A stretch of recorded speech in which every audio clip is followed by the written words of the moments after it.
Good afternoon, everyone. Thank you for coming. My name is Shad Maruna. I am the president for about 24 hours of the American Society of Criminology.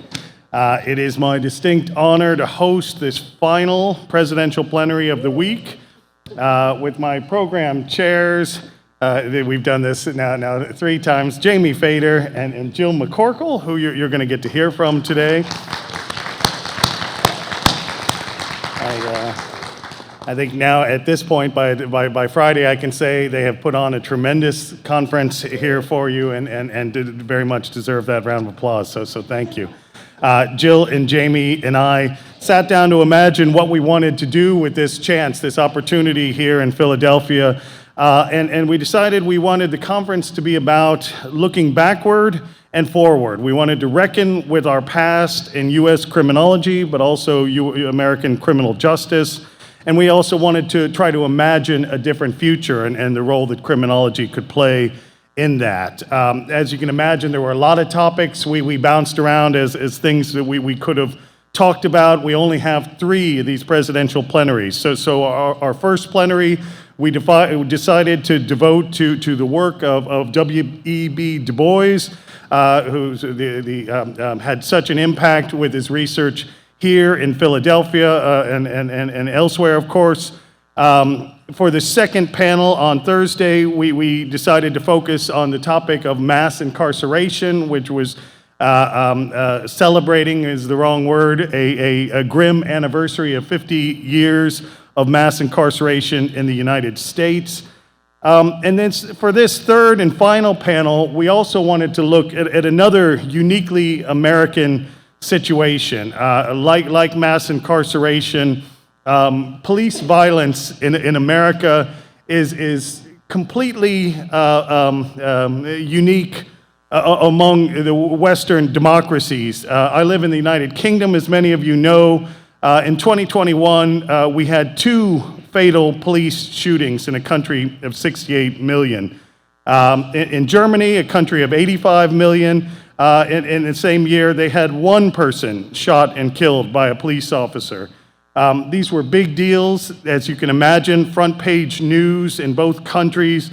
For an agent of the state to take the life of a citizen has to be an extraordinary circumstance. And the United States, as you're all familiar in this audience, a country of 330 million, the numbers were a little different. In 2022, there were 1,075 fatal shootings by police. In 2021, there were 1,048. In 2020, there were 1,020 per year. That's around 3 per day. That difference is absolutely staggering internationally. When other countries look at that and look at what's happening in the United States, it's not going unnoticed. We know some of the names of the victims of these shootings. George Floyd, of course, and we're nearing the 10-year anniversary of the police killing of Michael Brown in Ferguson, Yvette Smith in Texas, Eric Garner in New York, Tamir Rice in Cleveland, Ohio, among others. But so many others remain unknown. And we wanted to address this issue, bring this issue to the conference this year. As everyone here will know, I'm no expert at all on this subject. Fortunately, we've got some absolute experts on this panel who are going to take us through, and I'm just going to ask some tough questions. They are going to give you some very tough answers to this difficult problem. Let me take our panel. I'm going to go from left to right. We are going to run this as a panel discussion, so we're not going to do PowerPoints. We're going to do a conversation, and we hope to leave enough time at the end for you to join in that conversation, and there's a mic here up at front. One of our first panelist, Samantha Malamed, is an award-winning journalist with the Philadelphia Inquirer. She reports on corruption, violence, abuse, and dysfunction in Philadelphia's criminal legal system. Her detailed and compelling coverage of police misconduct and brutality and the consequences of these for individuals, families, and neighborhoods has been instrumental in raising public awareness and informing the kinds of conversation that everyday Philadelphians and policymakers have regarding crime, law, and justice in America's most incarcerated big city. Our second panelist needs no introduction. Larry Krasner is currently serving his second term as the District Attorney of Philadelphia. During his term, Mr. Krasner supported victims, exonerated the innocent, and held police accountable. He has focused on the most serious crimes in Philadelphia while working with leaders to address the root causes of violence. Prior to serving as Philadelphia's DA, Mr. Krasner had his own legal practice specializing in criminal defense and civil rights. Notably, he filed more than 75 civil rights lawsuits against the police for corruption and physical abuse. Throughout his 34-year career, Mr. Krasner has demonstrated a steadfast commitment to social justice, providing pro bono representation to defend protesters involved with movements like ACT UP, Black Lives Matter, Decarcerate Pennsylvania, anti-poverty and homelessness advocates with Kensington Welfare Rights Union, and many, many others. Our next panelist is a criminologist. We do include some criminologists as well. Alex Vital is professor of sociology and coordinator of the Policing and Social Justice Project at Brooklyn College and the Cooney Graduate Center. He has spent the last 30 years writing about policing and consulting with community-based movements, human and civil rights organizations, and governments internationally. Professor Vital is the author of City of Disorder, How the Quality of Life Campaign Transformed New York Politics, and The End of Policing. His academic writings on policing have appeared in numerous academic journals, and his essays have been published in the New York Times, Washington Post, The Guardian, among others. Our next panelist is Mike Africa Jr. He is a community organizer and an activist from Philadelphia. He's the son of two political prisoners, Mike and Debbie Davis, who were sentenced to 100 years in prison. Mike was born in a prison cell following a police raid on his family's home. At the age of 6, he also witnessed the infamous bombing of his family's home, which killed his uncle, his cousin, and 9 members of the MOVE organization, 5 of whom were children. At the age of 13, Mike began raising awareness and pursuing justice for his family. On June 16, 2018, Mike was able to get his mother released after 40 years in prison.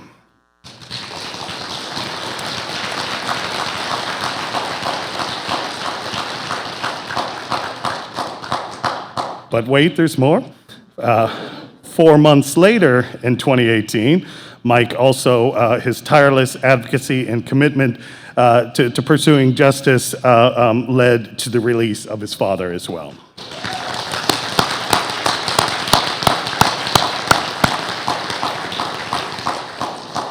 And our final panelist, as I mentioned, Jill McCorkle is one of the program chairs for this conference. I chose Jill to be one of the chairs because she's one of my academic heroes. I really think she is a heroine. She is a role model to all of us about how to be an academic in the face of the terrible crises we're living through. Jill McCorkle is professor of sociology and criminology at Villanova University, but she's also the founder and executive director of the Philadelphia Justice Project for Women and Girls. Dr. McCorkle is one of the nation's leading experts on gender and mass incarceration. She spent the last 3 decades writing about the criminalization of survivors of gender violence, gender dimensions of state violence, and the conditions of confinement in carceral facilities for women. She is the author of the critically acclaimed Breaking Women, Gender, Race, and the New Politics of Imprisonment, one of a very few classic-style prison ethnographies produced in the last few decades. In 2023, her organization, the Philly Justice Project, was pivotal in securing the release of India Spellman. India was serving a 30 years to life sentence for a crime that she didn't commit, and she became the first woman to be exonerated in Philadelphia in more than a generation. So congrats to all of us. So you will see we've got a fantastic panel here. I'm going to sit down after the first question for the panel, and this can be taken in any order. You guys just decide amongst yourselves. The first question is, what are some of the consequences of police violence that you've seen, but that there may be less public awareness about, less awareness in this room? Thanks.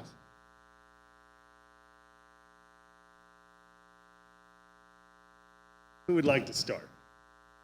Well, yeah. No, I was just saying it's so awkward when we have to pick among ourselves. I'd rather have Shad just do it. I'll start, and that way no one can take my answer. I just wanted to start by mentioning a victim of police violence that probably most people don't know. His name was Eric Crawley. He showed up to help his sister move out of an abusive household when he was shot by a police officer in 2011. And what happened next is that his sister was taken down to the homicide unit in Philadelphia, and she was held there for hours. She was threatened, and she was coerced to say that he had pulled a gun first. And I think that goes to a larger aspect of police violence that people don't really contemplate, which is how it affects wrongful convictions.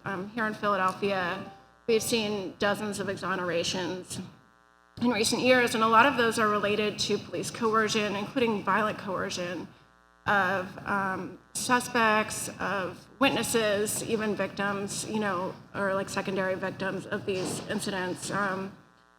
Philip Nordo was a homicide detective in Philadelphia who became infamous for sexually assaulting witnesses and informants, and he was convicted. And I think we're at 15 convictions and counting that have been overturned related to former Detective Nordo's work. And the consequences of this, when you start to think about it, are so enormous. I mean, imagine trying to be a detective today and trying to build the trust of people to get anyone to come down to the homicide unit when they know what happens there, what has happened there for decades. It's got to be incredibly difficult. And then you have the victims the victims' families who are coming back into court, being re-traumatized by these convictions being overturned, and to say nothing of the decades that people have served in prison, often on death row, for these wrongful convictions.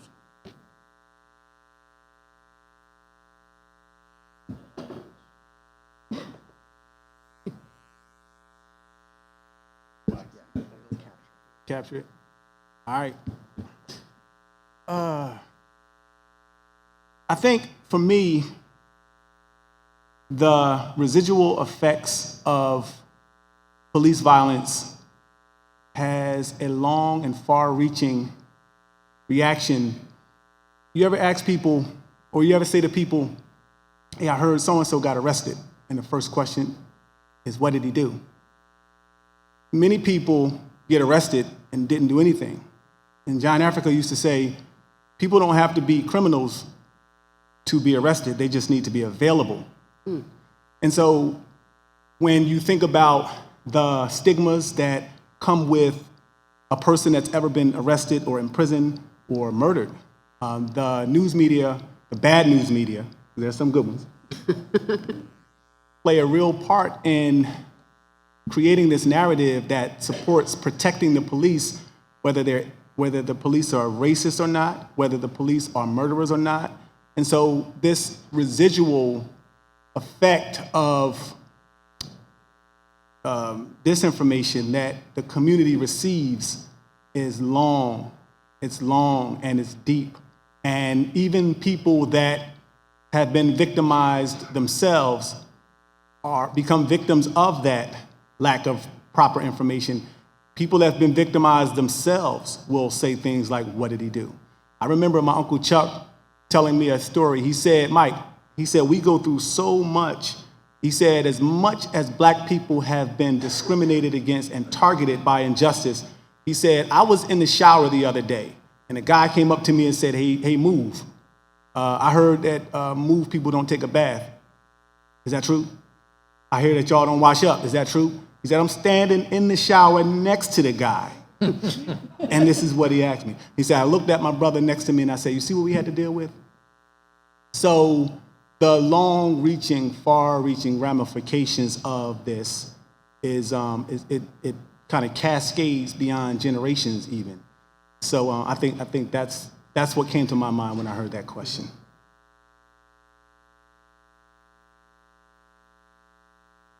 I'm going last. All right, I'll go. Sorry about that. Oh, no, you're fine. I think one of the most prominent and frankly dangerous errors in thinking has to do with gendered forms of violence and the vulnerability of women, girls, and gender nonconforming people to that violence. There is a long-standing and popular assumption that police and the criminal legal system are the solution to gender violence. And in fact, that particular formulation and the issue itself, and the sort of rallying cry of who will protect women, really who will protect white women, is used as a sort of first line of defense to arguments that we should be thinking about defunding or fundamentally reconceptualizing or abolishing altogether the police. But police don't protect women and girls and other people from gendered forms of violence. We know this. Several decades of research produced by people right here in this room have demonstrated that. In the best of scenarios, police protect some women, privileged women, from the violence of some men, but not all men, and not most women. So police protect some women some of the time from some forms of male violence. It's hardly a compelling defense of policing, such that it presently exists. But I want to add to that the police themselves are perpetuating gendered forms of violence, and that violence takes a number of forms. First, of course, as we know, the use of lethal force against women and girls, something that would have remained largely invisible in policymaking and in academic circles if it weren't for the work of Black feminists, the tireless work of Black feminists, including Kimberly Crenshaw, Angela Davis, Miriam Kaba, and Beth Ritchie, to name a few. Hashtag Say Her Name is a reminder of the ways that misogyny and racism too often render women's lives, particularly Black women's lives, and their violent deaths invisible. Gendered forms of violence that police perpetuate also take other forms, most notably sexual assault and sexual coercion. This aspect of policing still remains hidden from public view and is absent in discussions, political discussions, even in progressive circles, about police violence. It's something that, if you spend time in carceral facilities for women and girls, you understand is pervasive, is routine, is something that women who are locked up have inevitably encountered over the course of their histories. But it's not visible here, and it's rarely prosecuted, and we don't collect much in the way of data on it, and it's absent public discourse when we talk about police violence. And worse, when there are instances that pop up, Daniel Holtzclaw, 2015, convicted of 18 counts of sexual assault and rape in Oklahoma City, it's dismissed as an anomaly, as not an element of policing. And one thing that I want to applaud D.A. Krasner for is in taking seriously and in charging officers in sexual assault cases. Most recently, ex-Philadelphia police officer Patrick Heron charged this year with over 200 counts of sexual assault and related offenses against women and girls over his 17-year career on the police force. His youngest victim was 8 years old. Ex-police officer, as Sam mentioned, Philip Nardo, 38 convictions of sexual assault against vulnerable young men. These prosecutions begin to render visible a problem that we, as academics, had we spent time talking to incarcerated women, would have recognized and acknowledged decades ago. And what's more, we would have been able to investigate the relationship between policing and gender violence and theorize that relationship in ways that would have advanced the conversation that we're having today.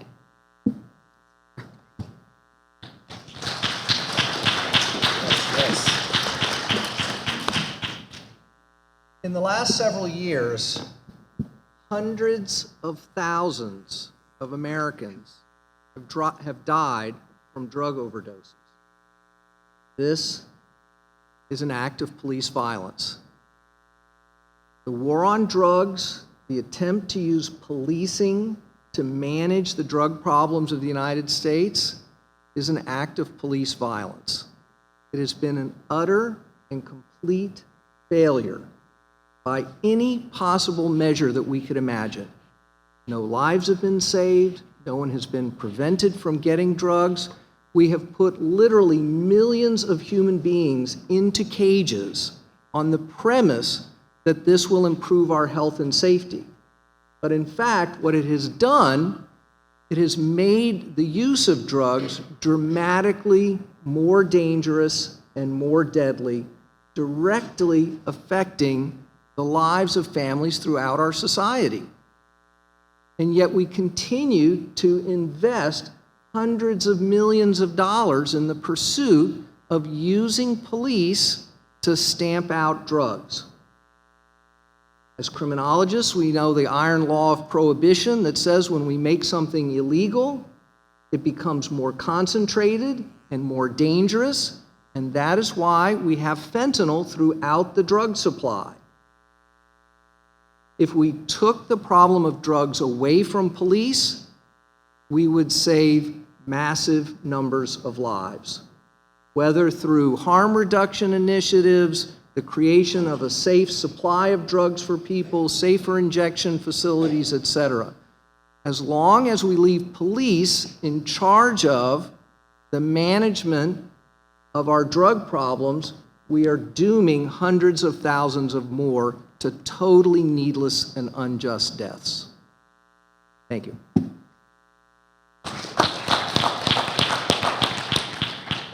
All right, so I want to talk about caste, actually, but I want to talk about that after I just tick off a few things. I think that the narrower view, from my perspective as a prosecutor and an ex-defense attorney, the narrower view of consequences of police violence that we have seen, but that maybe, where there may be less awareness, includes things like the reporting of crime.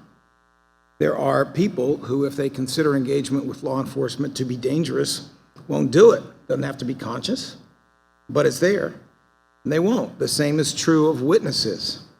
We prosecute homicide cases in a time when we almost have none.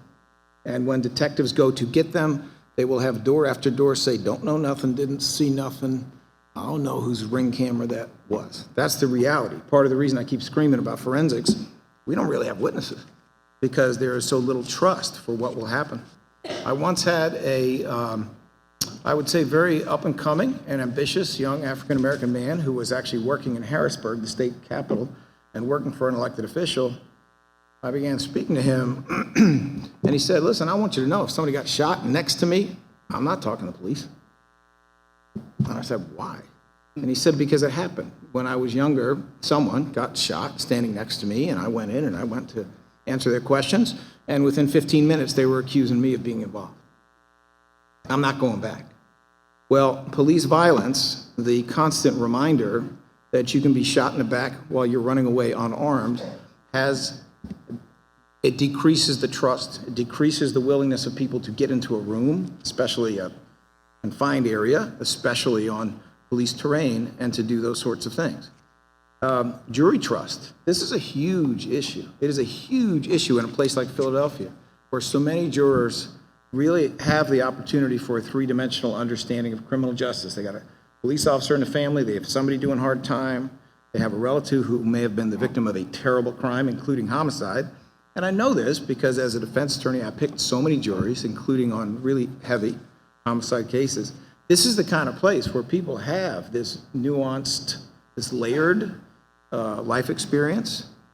But if they do not trust the witnesses, if they do not trust prosecutors who will not prosecute what they obviously see to be crimes committed by police officers, they're going to say not guilty in cases where they should say guilty, because they're going to have an underlying reasonable doubt that is birthed from a system that is a caste system where police can shoot and kill people or otherwise violate them sexually and otherwise and get away with it.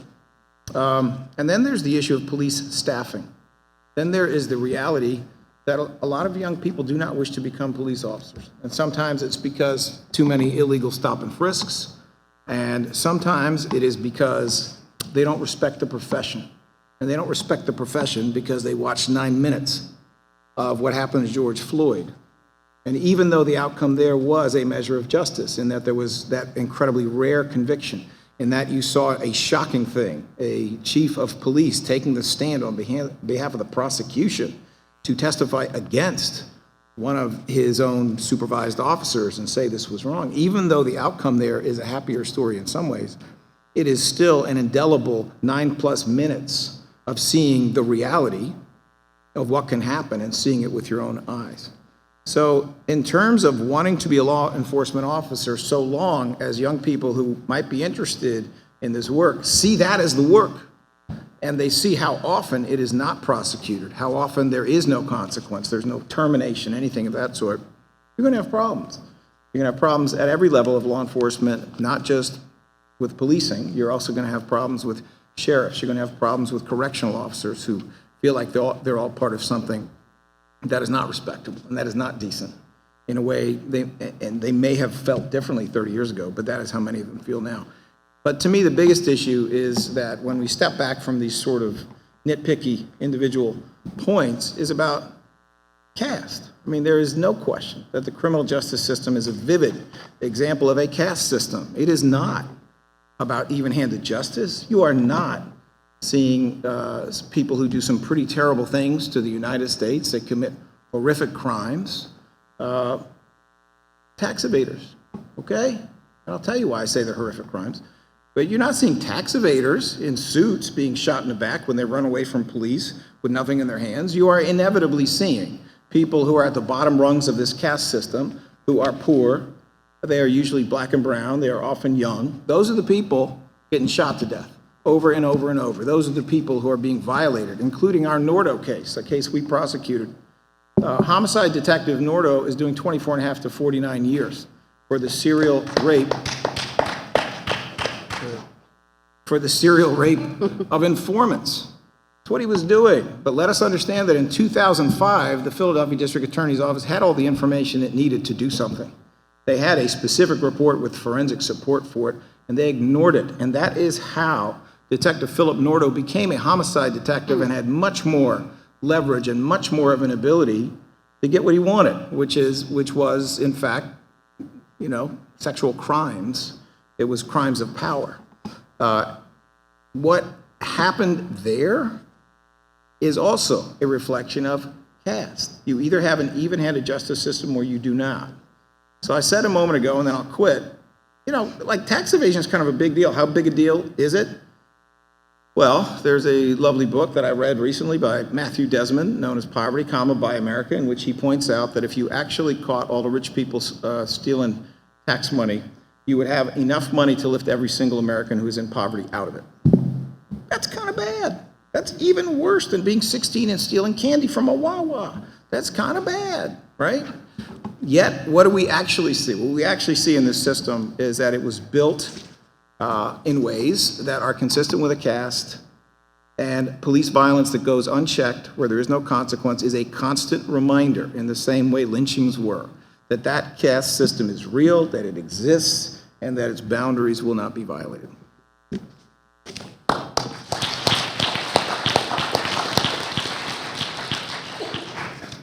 D.A. Kratzner, I'm holding police accountable has been a core element of the progressive prosecution movement that you're such a key part of. And yet, charging and convicting officers for illegal use of force, for brutality or corruption remains relatively rare. In Philadelphia, your office recently filed criminal charges against an officer who fatally shot a motorist during a traffic stop, only to see those charges dismissed by the judge at a preliminary hearing. What challenges do prosecutors face in these cases, and how might they be overcome? So the case you're speaking of is the case in which Officer Dial is charged. Needless to say, with open matters, I have to be limited in my comments, but worth pointing out, yes, all those charges were dismissed, and yes, all those charges were then reinstated by a different judge who was actually willing, in my opinion, to take the facts and apply the law rather than participate in a caste system. That, to me, is the difference, and we will see what happens moving forward. This administration has actually charged 4 Philadelphia police officers with murder in the line of duty. That is very rare in the history of Philadelphia, and we are the first administration to have convicted a police officer for homicide in the line of duty. The other 3 cases, of the 4, the one is a win. The other 3 cases are either currently pending or let's just say we're not done with those other 4 cases. So that's my bragging, but your question went to something else. Your question was that this is rare. It is rare. There are a whole lot of reasons why it is rare. For a very long time in the United States, prosecutors, including ones in Philly, like Arlen Specter. Remember Arlen Specter? The guy who gave us Clarence Thomas? You know, the United States Senator, who before that was the 30-something district attorney of Philadelphia County, or Ed Rendell. Everybody remember Mayor Rendell? He was the 30-something district attorney in Philadelphia who became the mayor, who then became the governor, who became best friends with Bill Clinton, and is still, to some extent, despite health challenges, to some extent a mainstay of the Democratic National Committee. Well, they got there for a reason, and I'll tell you what the reason is. They got there because, at least at that time, the political formula is you do what the FOP wants. FOP being the bargaining unit, the Fraternal Order of Police in Philadelphia. You do what the FOP wants. And not only will they turn out to vote, but their families will turn out to vote, and especially if you're Arlen and you want to be a U.S. Senator, so you're going to run statewide, or if you are Ed Rendell and you want to be governor, so you want to run statewide, especially if that's what you're up to, you want the Philadelphia FOP to tell all the other counties, big city guys, okay, you can elect them. That is the truth. The truth is that was a formula for success for a very long time, but times have changed. So in 2017, when I abandoned all sense and decided to run for district attorney, I explicitly said I will neither seek nor accept the endorsement of the FOP. Every other candidate was guffawing at, you know, what political folly this was. No, it wasn't. This was not political folly at all. I was then, oddly to perhaps some people, but not to me, endorsed by the Black Officers Association in 2017 and 21, and under constant assault from the leadership of the Fraternal Order of Police, which of course was totally dominated by white people and very importantly was controlled by its retired membership, because that is what happens with police unions. They often do not need a single current officer's vote. The leaders of those unions just need all the retired people, and you know what that demographic means, and you know what that politics means. We all know what that means. That means in the city of Philadelphia, where 85% of the voters hated Donald Trump, the FOP had no problem endorsing him immediately. But, you know, one of the things that is a little bit ironic about this, I think part of it is just that people's understanding has changed, the availability of video. So you're no longer talking about what happened, but you're actually seeing what happened, has changed things to some extent. But the other thing that changed is that union power, from the perspective of police, got so out of hand that they got everything they wanted. Every city employee in the Philadelphia District Attorney's Office has to live in the city of Philadelphia. Every employer of basically every other section of the city of Philadelphia has to live in the city of Philadelphia, except police. They got what they wanted. So what happens when all of a sudden all those police officers don't live in Philadelphia anymore? What happens is they can't vote in Philadelphia anymore. Be careful what you wish for. You know, I think that it's actually that simple. You have had a lot of district attorneys' offices in particular attract ambitious people who want to run for other stuff, may not even be interested in being prosecutors. Certainly I can think of some Pennsylvania prosecutors like that, may never have tried a case, but they view it as a launch pad, and it has been a launch pad for well over 100 years. And if what they are after is their own ambition, then the best way to reach it is by stepping on the backs and necks of other people and caring about people at the bottom of this cast who get shot in the back and killed when they're unarmed. Doesn't make the list. What makes the list is making happy the power that they believe will get them to the next position. I mean, I just told you something that I'm sure you already knew, but had to say it. As we said, thank you. Mr. Africa, people in the audience, some of them because they're young, some because it's an international audience, may not be familiar with the decades-long police violence directed at the MOVE organization in Philadelphia, including the 1985 bombing of 2 city blocks that left 6 adults and 5 children dead and 250 people homeless, as well as the prosecution of the MOVE 9 that resulted in 9 people, including your parents, sentenced for up to 100 years apiece in prison. There have been numerous civil lawsuits, commissions, and hearings on what happened. Can you provide some background on that and whether you think the police and the city were ever truly held accountable for what happened, or do you think accountability is enough? Can accountability ever deliver justice in a case like this? Thanks for that question. I think probably the best answer to that is that I called the mayor, Kenny, office a few months ago, and I told him that I'm working on something that I needed his help with. He said, whatever it is, let me know and I'll help. I said, okay, great, thanks. When our house was bombed in 1985, the city took our house from my aunt through eminent domain. Then they turned the house into like a holding station for police, and it remained that way for over 35 years. My aunt had been working to get that house back since the bombing. After the house was bombed, the city continued to send her water bills, electric bills, gas bills. They even sent her a demolition bill. On January 10th, 2023, I worked with some family members and some friends and some members of the community to put a down payment on that house to actually get it back. I called the mayor and I said, this is what I need help with. I said, I don't think that I should have to pay for that house. You guys took it from us, and my aunt never signed any kind of paperwork to say that you should have it. It was her house that she bought with her husband to raise her family in. She did not intend for that house to be a move house or move headquarters. Her brother moved in after he won the federal trial in 1981, and when the confrontation kicked off, he would not leave. She, in fact, left. So she did not intend for that house to be a move house. After all this time of her trying to get her house back and me putting a down payment on it, Kenny said that he would help. I told him I shouldn't have to pay for it. I got a call from the mayor's office on Monday. They said, we've done all that we are willing to do, and we're not helping with that house.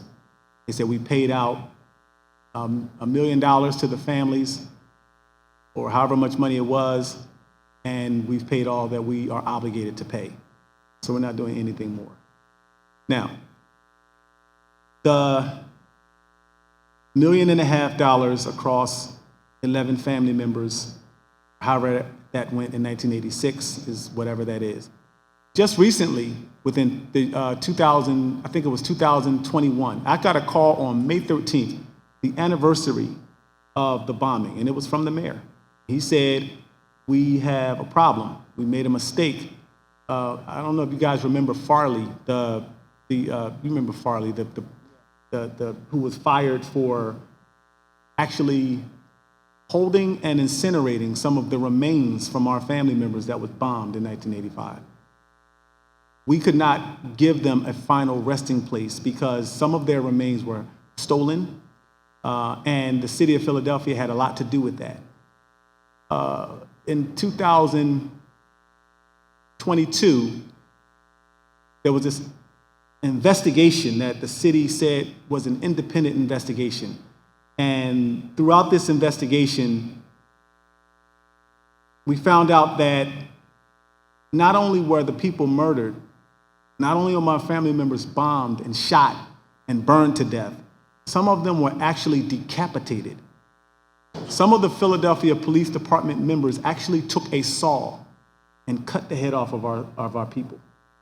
And the city said they know where the heads are, but they will not do anything about it. And when the people that received these body parts were called in to do an interview to talk about this situation, they said, I don't want to talk about it. And the city said, okay, you don't have to. So, no, we're not satisfied. And there hasn't been any real restitution or making up for what has happened. I had to work since the age of 13. You know, I have a 6th grade education. I dropped out of school midway through 6th grade because my parents were in prison and the city would not do anything to release them, even though they said they believed that the officer that was killed with friendly fire. I've never been back in school in 31 years. because I've been trying to work to get my parents out of prison and then help them get on their feet when they came out. And the city hasn't lifted one penny to help me with that. Everything that I've ever gotten from the city of Philadelphia has come because I've worked for it, and even that has been little or nothing. So yeah, I think the city falls very short when it comes to the question of restitution. And I think that as a member of this city, citizen of this city, I know that if the roles were reversed, things would be very different. Imagine if Mike Africa Jr. went to Jim Kinney or some other city official or anybody or any person and stole the remains of one of their family members. Not even a person. What if I just stole one of their cats? They buried a cat in the backyard, and I dug it up and stole it, took it to my house, drove it around in my car, paraded it in front of my friends, and charged them money, and actually taught this to 5,000 students at Princeton, and made all of this money off of it. And then I don't actually pay for actually the only thing I have to do is say I'm sorry and put up a plaque that says I won't do that anymore.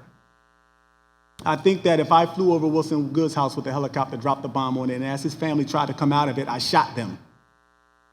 And to hide the evidence, I picked their bodies up and threw them back in the fire so that no one could prove that they were actually shot. I think that the outcome would be very different if Mike Africa Jr. did to the city what the city did to me. So no, we haven't received anything.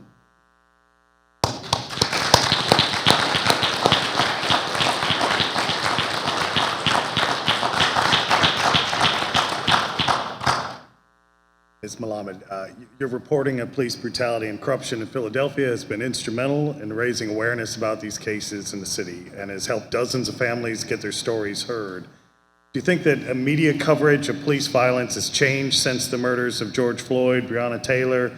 What challenges do journalists face when reporting on cases of police violence like you do? First of all, Mike, I'm so sorry, and I can't even, I haven't really gone back to investigate what the media coverage was of that, but I can imagine, given the era, that it was probably not where it needed to be, and it's not where it needs to be today. I think there is such a push-pull within the media. There's a need, for beat reporters who are covering the police. They have sources to maintain. There's pressure for scoops. And that hasn't changed post-George Floyd. And those relationships are still there, and that is where people are getting information first.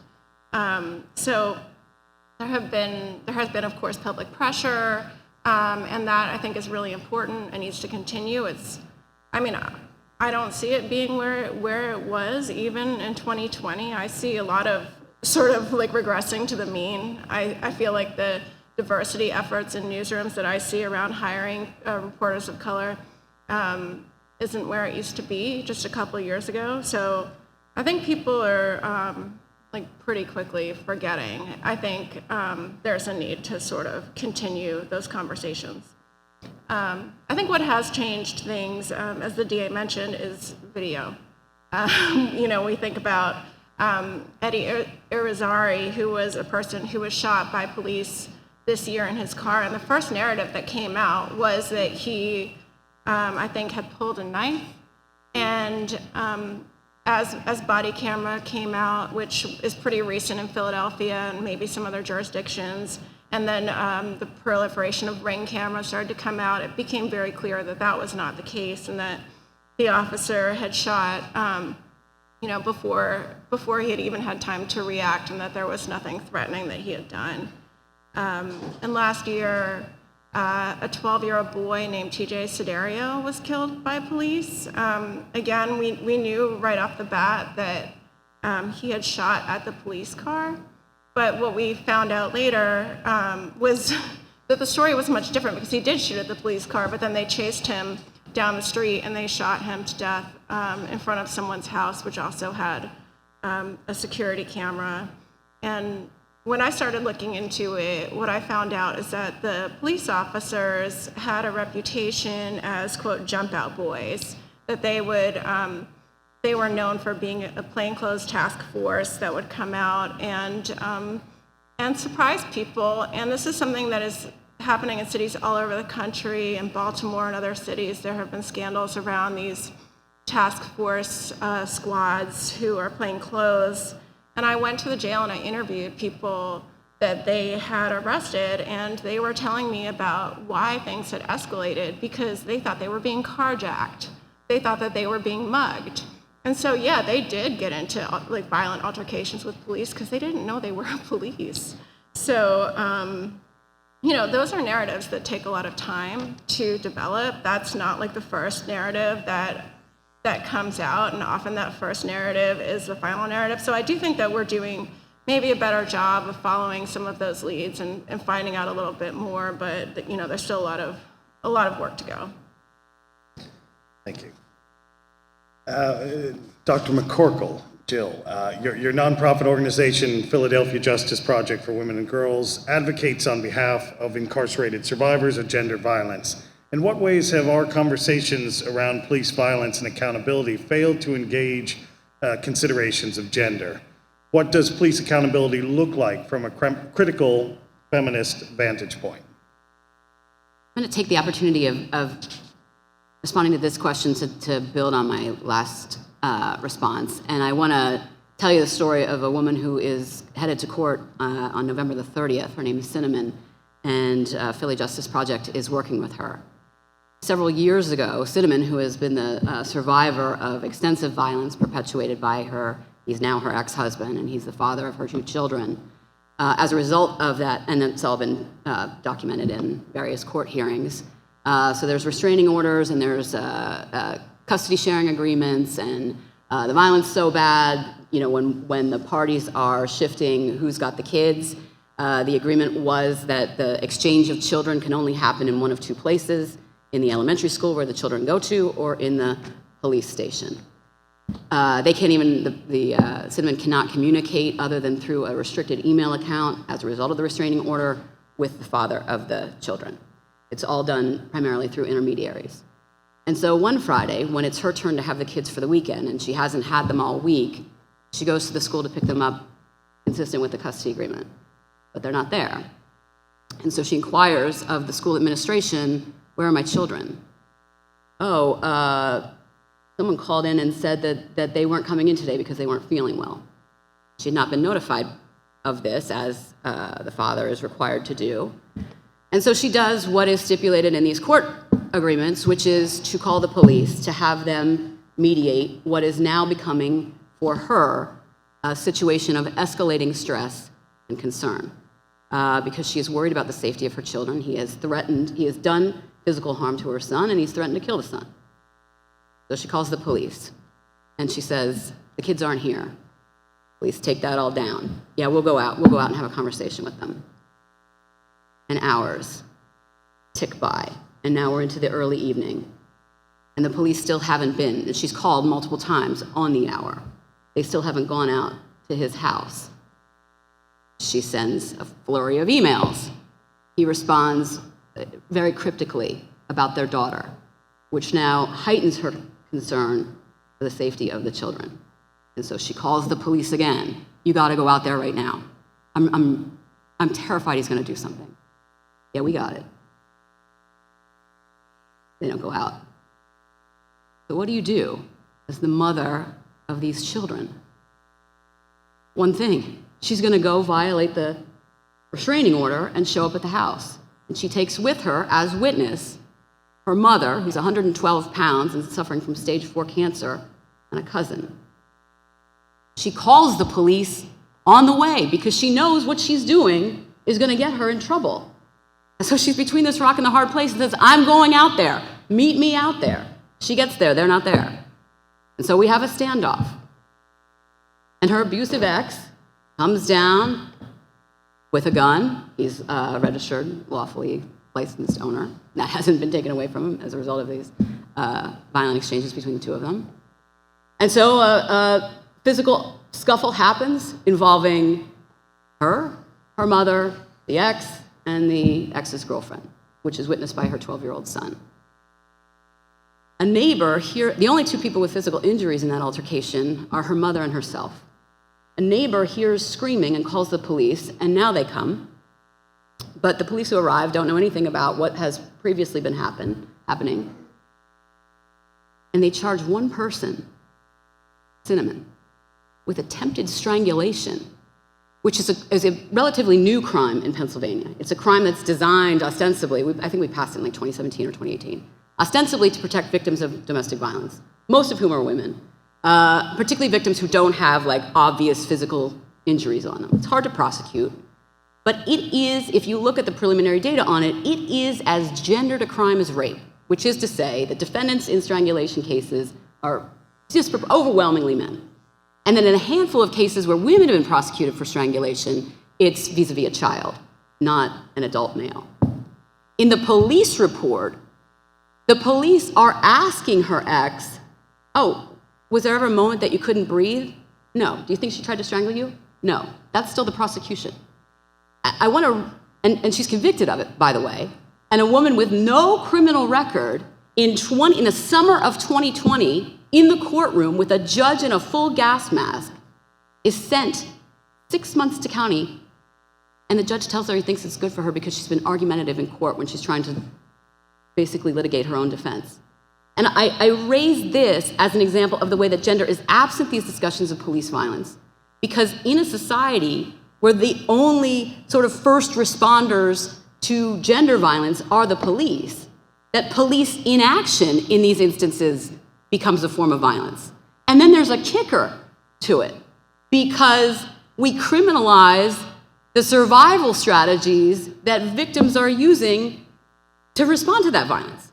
And so it's sort of a double-layered whammy, and we're not thinking about that enough in these conversations around policing. And I'll stop there.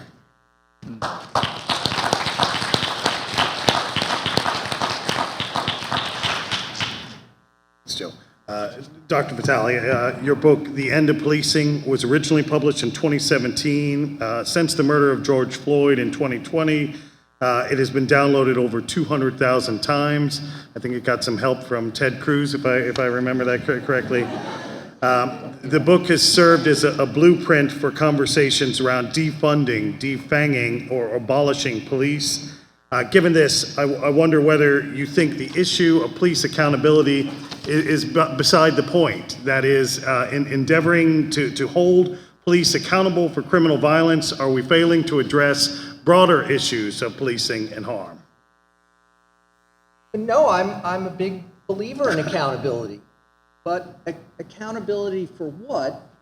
And what do we mean by accountability? Accountability for what? So much of the conversation around police accountability has centered on a relatively small number of high-profile, high-visible, outrageous atrocities that have concentrated the conversation around what should we do to that officer, with the idea that if we just enact enough penalties to that officer, that somehow this will enact justice, will change policing for the better. But where is the evidence that this is so? Where is the example of a city where an officer has been convicted and policing got better?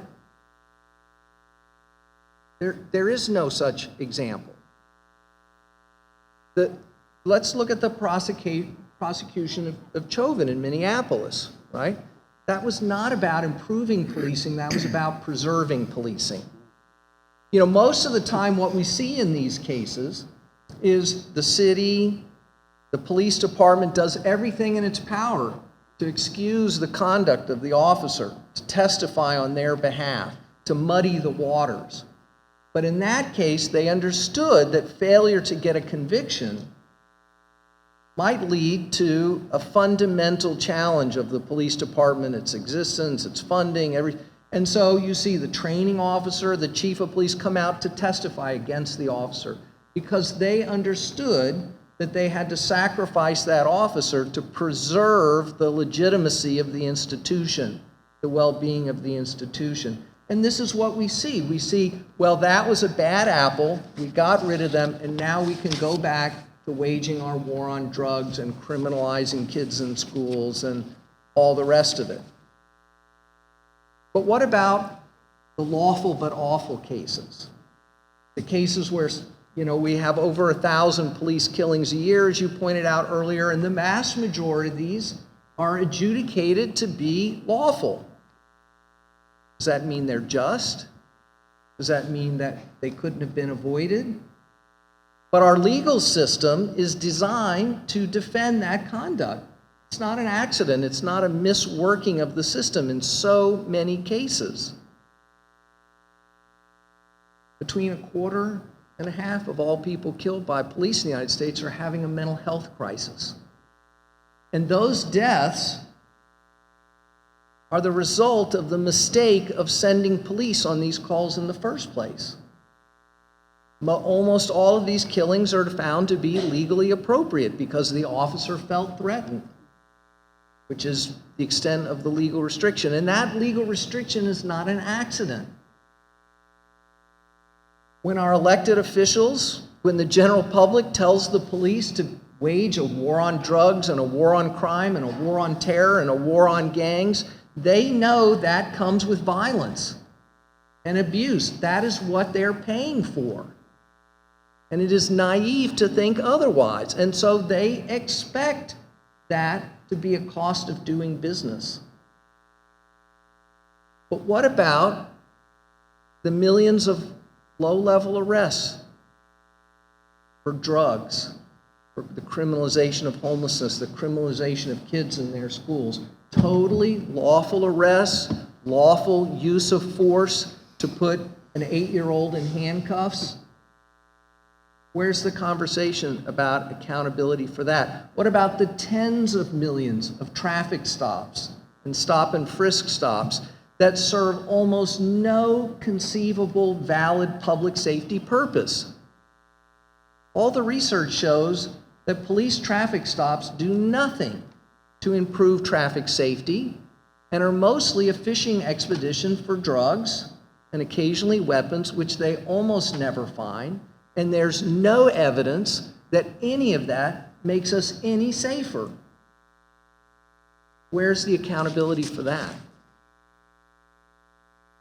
And we persist in this idea that if we just could enact enough punishment of individual officers by increasing prosecutions, eliminating qualified immunity, taking police officers' houses away, that this will somehow magically transform the institution of policing.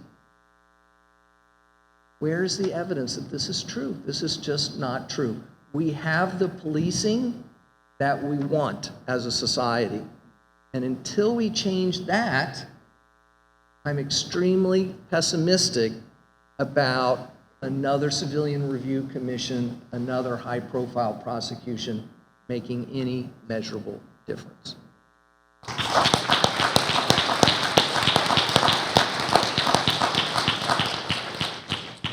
Okay, so we're down to 18 minutes.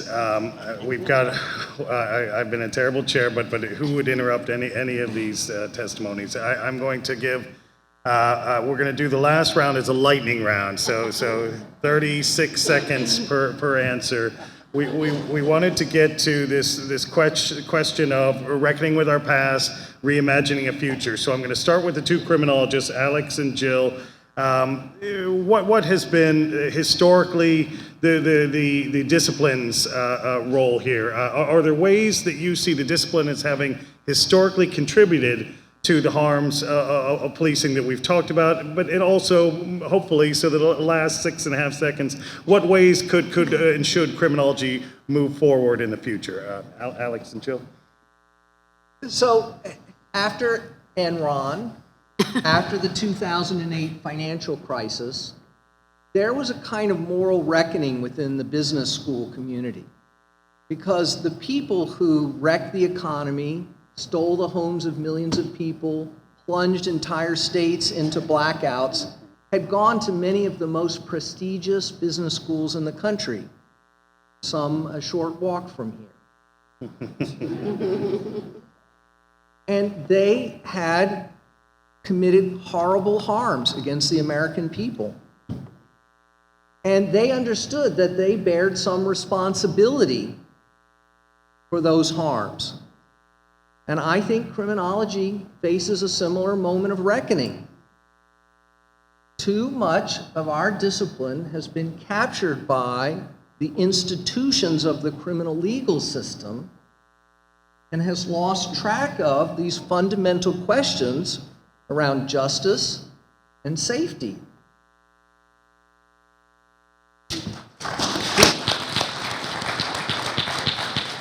These institutions do not work and do tremendous harm. Benny Schiraldi's new book on mass supervision. Here's a man who has spent decades working in the criminal legal system, leading probation and corrections departments, who has concluded that no one has been helped.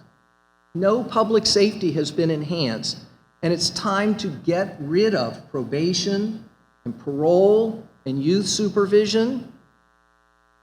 I credit the district attorney's new report, Ending Mass Supervision, but we need to go further around all supervision.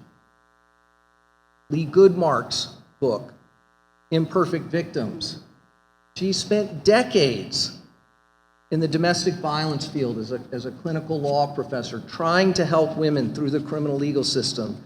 No women have been helped, is her conclusion.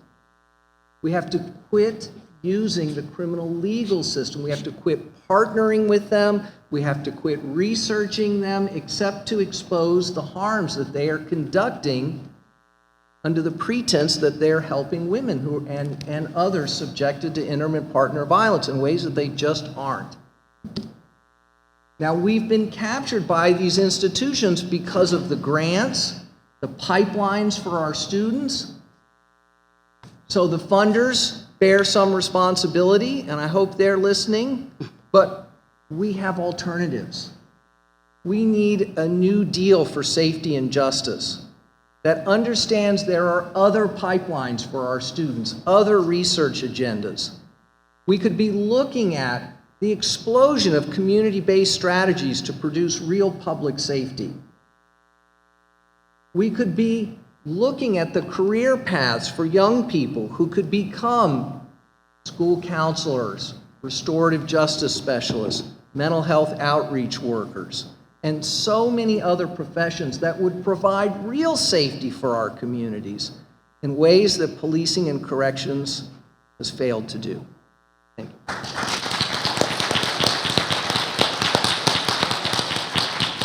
From Philadelphia, so I can talk fast. I think that the discipline, I'm gonna stay on my same drumbeat, which is criminology has yet to center gender scholarship. Criminology has really yet to center critical scholarship on race as well. When the discipline has engaged with gender in its sort of flagship or prestige arenas, it's primarily done so to amplify a sort of white liberal feminism, what in some circles is now more critically referred to as a carceral feminism. Carceral feminism, in a nutshell, is the problem that I described at the outset, which is looking to the state, and notably to the sort of coercive arms of the state, the police and the prisons, to solve problems of gender inequality and gender violence. It's wrongheaded for all the reasons that I've talked about today and more that I haven't. But one of the things that carceral feminism has done is to also entrench other forms of inequality, most notably racial inequality and class inequalities, by relying on the criminal justice system and the criminal legal system to solve these problems. But not centering gender also contributes to a myopia in the discipline. And here I'm going to tell you, I'm going to be so short.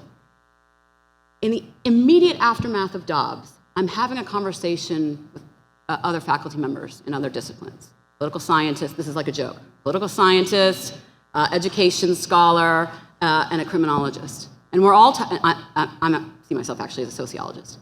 We're all talking about how we're going to address Dobbs in our classrooms. And the criminologist says, oh, I'm not dealing with it, I'm a criminologist. A decision that opens the door to criminalize the bodies of people who can become pregnant is not in the purview of criminology. That's a problem. That's a problem. And then the last thing, I just want to echo what Alex said about the knowledge production process and about how we reward and structure careers in the academy. That I think we have to be doing collaborative work. It's no mistake that sort of carceral feminism or white liberal feminism is what's showing up in conversations about gender, because what do we reward? Publications. How do we get them? Funding. Where's most of that funding coming from? The state. And so, of course, the state is going to fund projects that look at reform. How can we train the police not to rape people? But they're not funding projects that are asking us to more critically reflect on these structures and the way these structures intersect with our lives. That can only happen with the community. And I want to give another quick shout out to the District Attorney's Office and to Data Lab, because they are pioneering that at the level of prosecutions.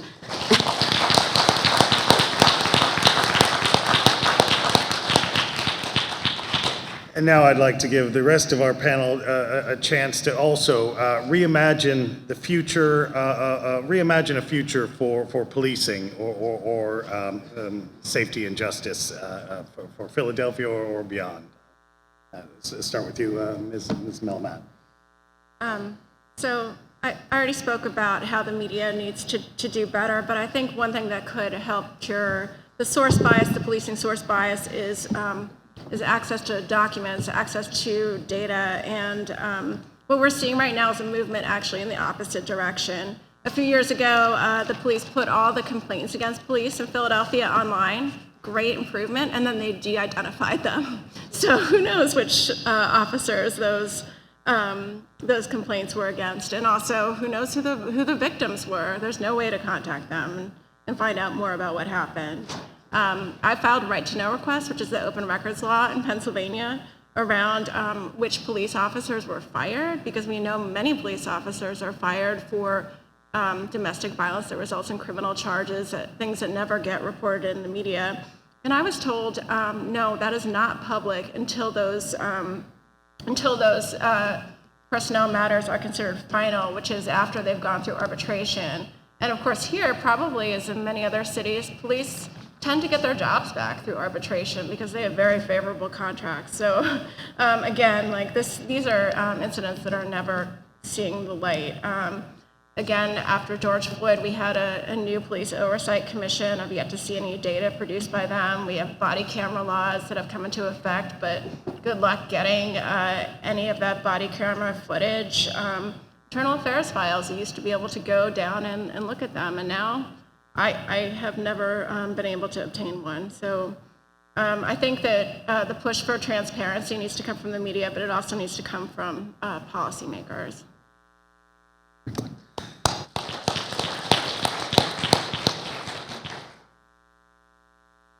13 years old, I wrote a song called "Just Because It's Legal Don't Make It Right."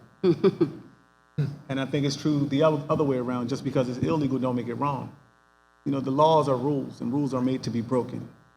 And the city, the system, have a real good way and a lot of practice finding ways to find those loopholes and make laws and, just legally justify their positions. I think people need to abolish the system.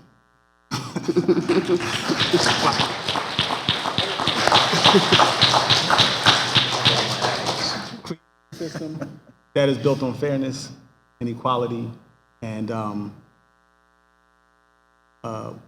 what's the word they use? Progressive DAs. That's it. With that introduction, we'll turn to our progressive. I already did mine. So it's all you. It's all you. Not too close, not too close. So, Well, thank you for that. I hope not to be abolished. I appreciate it. So, from my perspective, so much of this is really an extremely broad reflection of a culture, and that's kind of where the tire meets the road. This may sound a little wandering, but I'm going to try to make it not wander too much. So there's an awful lot of talk about a, quote, progressive prosecutor movement, unquote. There is no progressive prosecutor movement. There is a grassroots movement for criminal justice reform in the United States. It is a social justice movement. I can give you the receipts for how we know that it exists and how we know that it is ascendant, but that movement as sort of its 1.0, has done what every great social justice movement does, which is it hired a bunch of lawyers. Not to lead it, because God help us when lawyers lead things, but hired them because every great social justice movement needs some lawyers.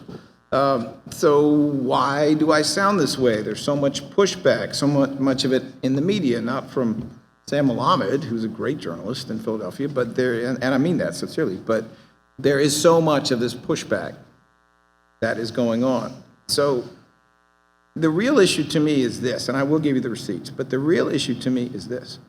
People want reform. I can give you the receipts. They want it. They want it bad. They want it seriously. And they want it at the grassroots level.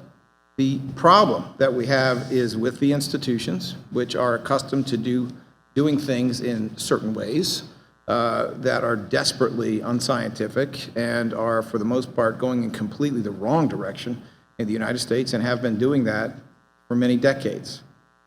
So what then is the issue? If you look around, I think what you will see is this. We have 20% of the United States population living in a jurisdiction that has elected and almost always re-elected a reform prosecutor. 20%, that's 70 million people. 15 years ago, 0%. Right before George Floyd, 10%. Okay?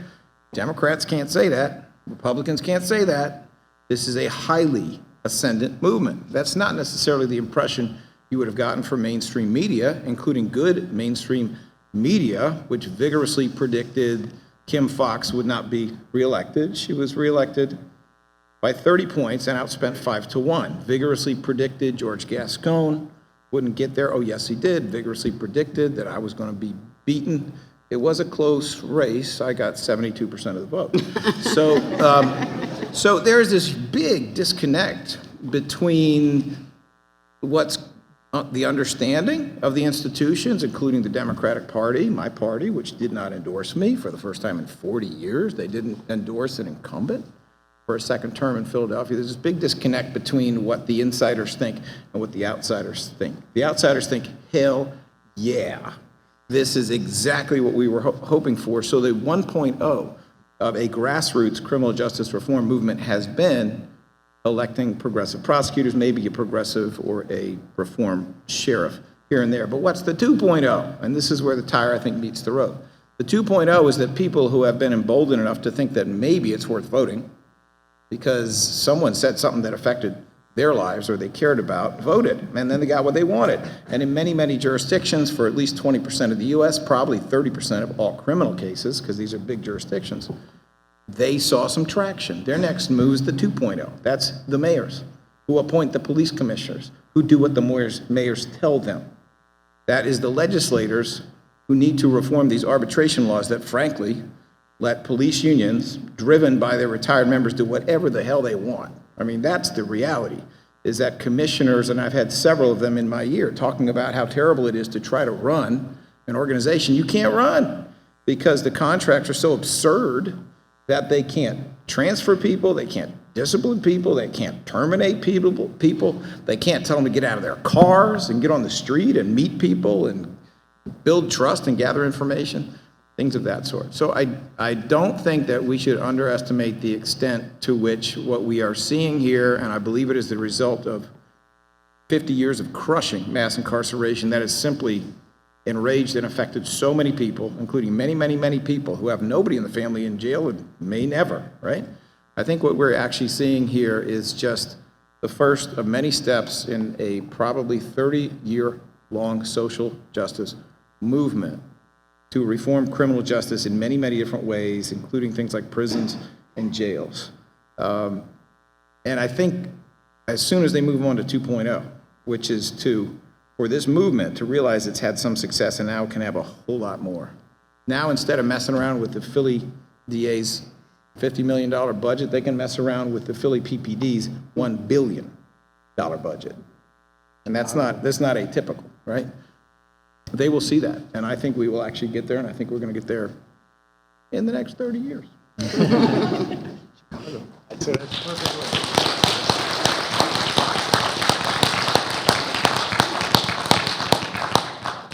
Thank you to this incredible panel. I'd like to think of this as Criminology 2.0, and it couldn't have been better. Except for I wish I had controlled things better to get some questions.